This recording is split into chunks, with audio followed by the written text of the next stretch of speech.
Hi, good morning, everyone. We are going to share a bit about collaborative communication in unexpected places, the frequently asked questions as an access point and opportunity for student worker engagement.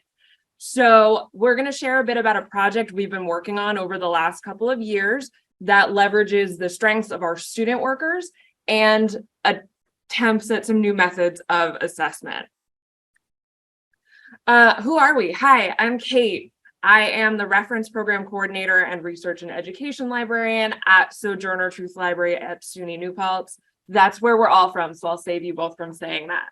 Thank you. I feel like you're broken right there. I'm Adrianna Martinez. I started working at STL or at New Paltz in July of 2020. So it's nice to be in a room with all of you. I haven't been able to be with all of you yet.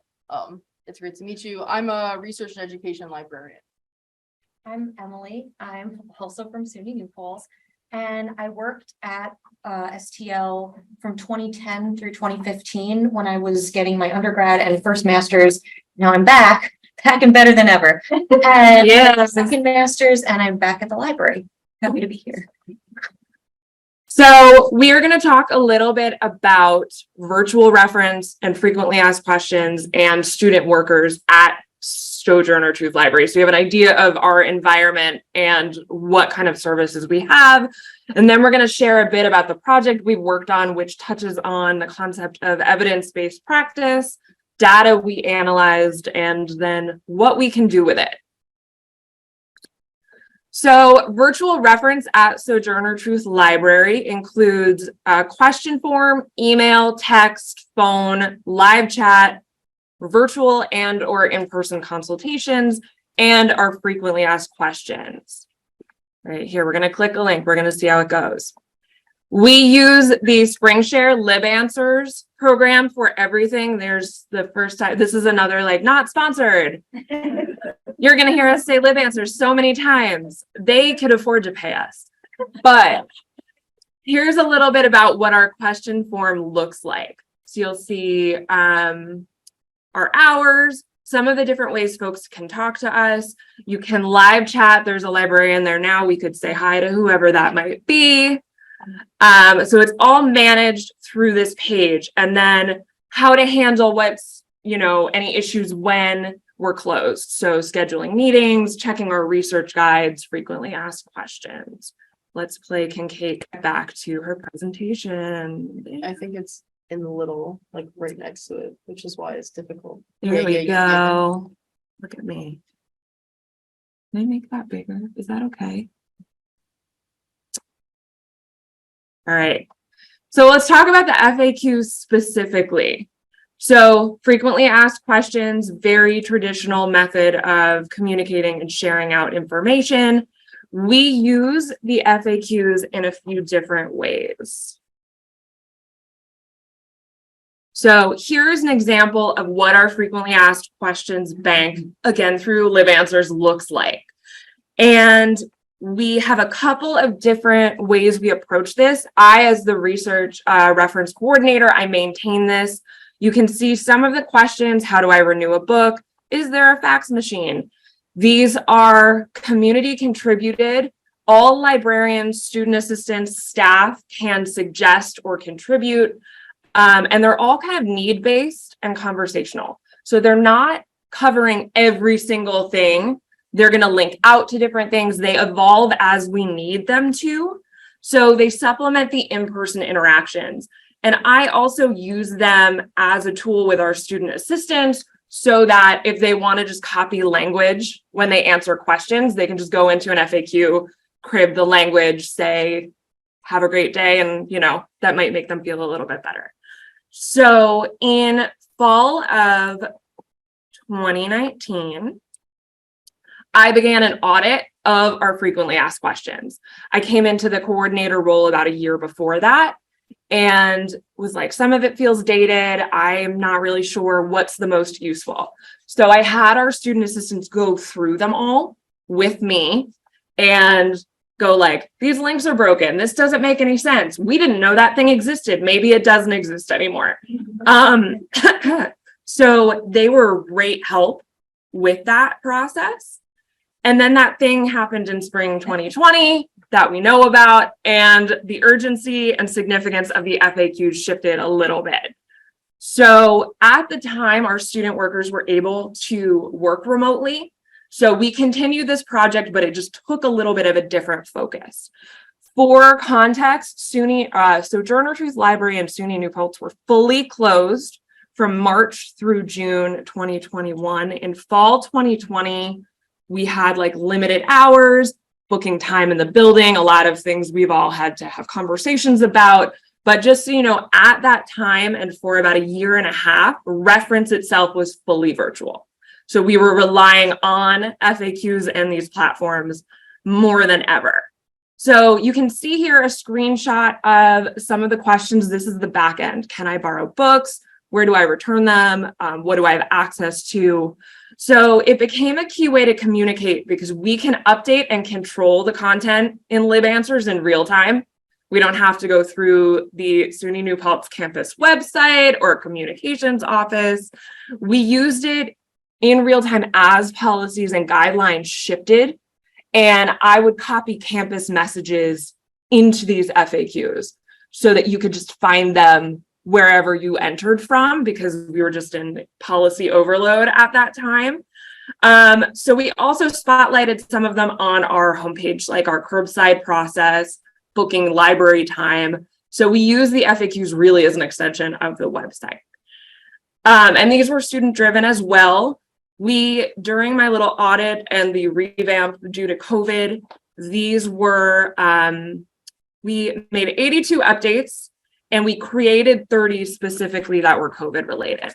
And you won't see all of them if you click these links because I shadow them at some point. I can shadow, I can republish so that only the most relevant ones are there. So our actual bank of FAQs is much more significant.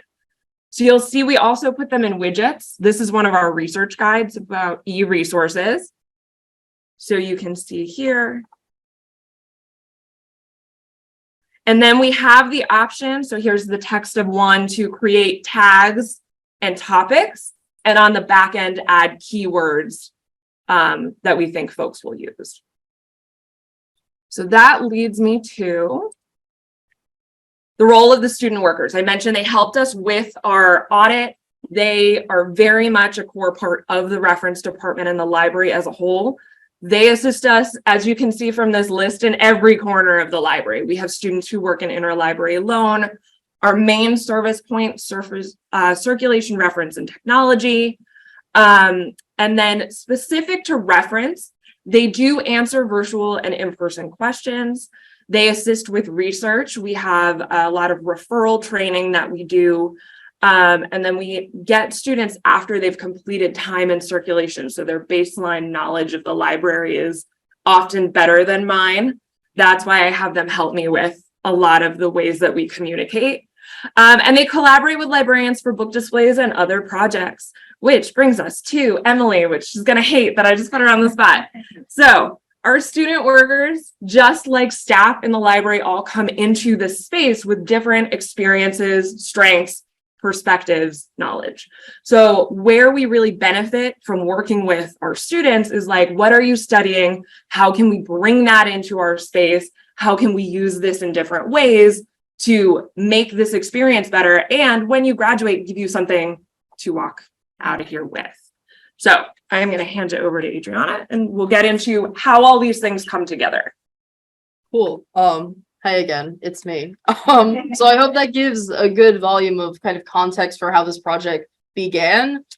So as I mentioned before, I started in July 2020. So I was still orienting to, as a reference librarian, you're thinking, what questions are people asking? What normally happens in the library? And especially being virtual and not really near students as much, that question was resonating in my brain. And from speaking to wonderful Kate and other reference librarians, the answer was, look at the FAQs, because this is a knowledge base that we have. It's stable, it's updated regularly. This is a process that exists. And after meeting Emily and working with her for different book displays and different other projects, I got to know that there are different, that Emily is a rock star, which you'll see in a minute.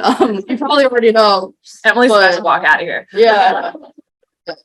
Emily may leave right after I said it. So Yeah, so using all these different tools that are at my disposal, different voices that could tell me where I can start. As I was going through the FAQs, I was thinking, hey, like what kind of bigger conversations can we have about this process that I'm going through? What can we learn from this piece? So the real question was kind of what is life like in reference during COVID, and how do we connect with our patrons in different ways? How are we currently, and how can we continue to do that? So the opportunity to look at this from something like an evidence-based practice lens seems really interesting to kind of engage with, especially in such a collaborative space. That was really the goal there. So this is kind of a little chart circle graph where we can think about the different elements of evidence-based practice. Because this evidence platform I personally had not been familiar with, like having an FAQ base that's updated regularly, that is like clear information we could use. So we tried out using this platform, and this gives you a little bit more details on what kind of questions exist in the different spaces that are important for evidence-based practice. So we can go back to that later if you have any questions. Hopefully there'll be time for questions. So that leads us to thinking about the actual data work. And that's Emily's time. So about my background, I got my first master's in psych, and I actually taught statistics for 2 years while I was in that program, and it was statistics geared towards psychological research. So I was actually able to kind of piggyback off of what Kate was saying before. I was able to take my prior knowledge, and as a student coming from all these different backgrounds, bringing it to the library and kind of using what I had in my back pocket already and kind of putting it forth towards this project. So we kind of all knew COVID changed things in the world, but we kind of had the idea of let's look at the numbers and just see how it changed, like, and get that evidence to support what we were already thinking and kind of feeling that was already the case. So SpringShare Lib Answers is a really great service if you know it. We are not sponsored, again, not sponsored by them. But it actually kind of naturally takes the data as people are asking the questions, as you're answering the questions, it kind of stores them in a bank within the software program itself. So it was, from my end of doing things, it was very easy to just kind of go into it, get the numbers, and put it in like a statistical software analysis program, and then crunch the numbers.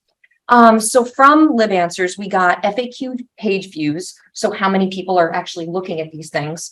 The live chats, text messages, and emails. And the emails are specific, like you can use the email service through Lib Answers. So I do want to have a little disclaimer that these aren't private emails. So like if I emailed Adrianna, like specifically, it wouldn't show up in here. So maybe future direction for research, who knows?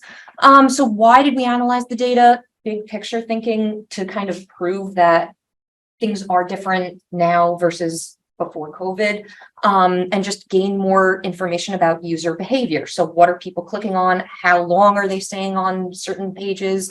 And what can we do with that, like resource allocation? So if we see that like people, let's say live chats, if everybody's using the live chat feature, maybe we want to put more librarians monitoring the live chat field as it's happening, versus if nobody's emailing, we can kind of like not monitor that as much and put as many librarians on that. And then of course it would shape what the future of our library would look like.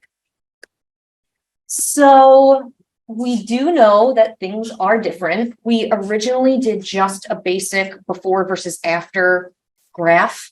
And it was different. So then we decided to break it apart into the semesters. And at the time we did this, it was the year 2021. So this was very current when we created this project.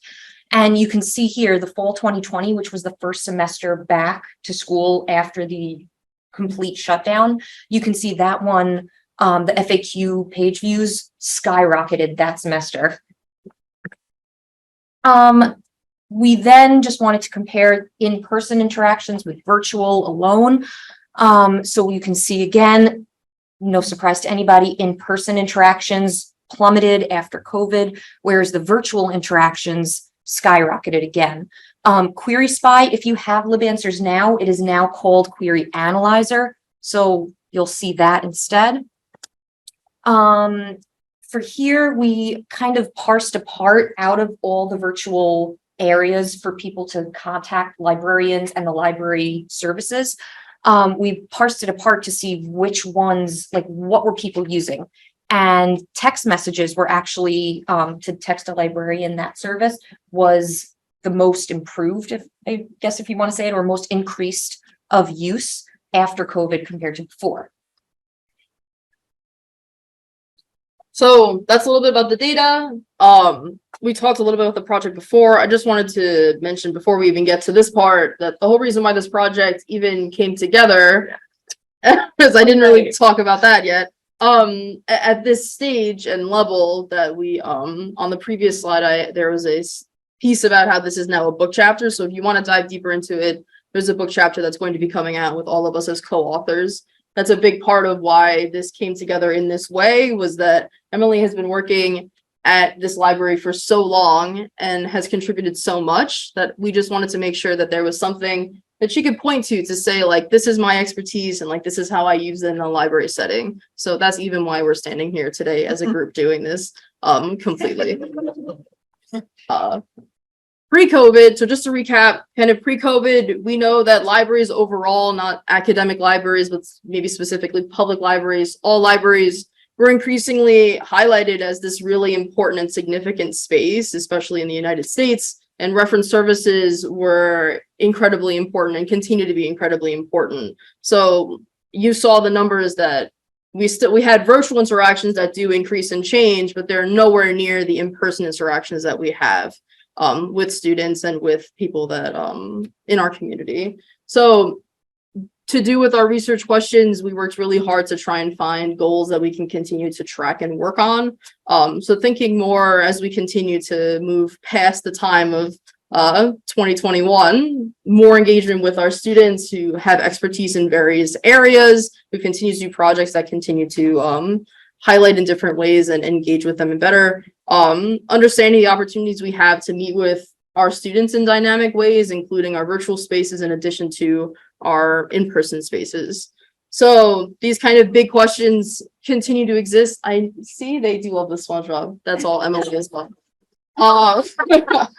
So yeah, the question of like, how do we return to normal operations or close to that at the physical reference desk? How do we get that interaction back and really allow to build trust again with our student body and community? You know, like we really were there for them how we could be in the time, but it's difficult to come back and say, hey, you can come and hang out with us in whatever ways that you need to after a period of, you know, missing that support in many ways that they've had. So yeah, the other piece is that we have the kind of comfort of this project, right? So while we were coping with these different spaces, we were able to ask these questions together to kind of address what we are concerned about. And also we have a sustainable data source for this material. So thinking critically about what virtual reference continues to look like, what in-person reference looks like in the virtual space. All of these pieces are things we can continue to work with and play with and ask different questions that are more nuanced and different as we go. Yeah.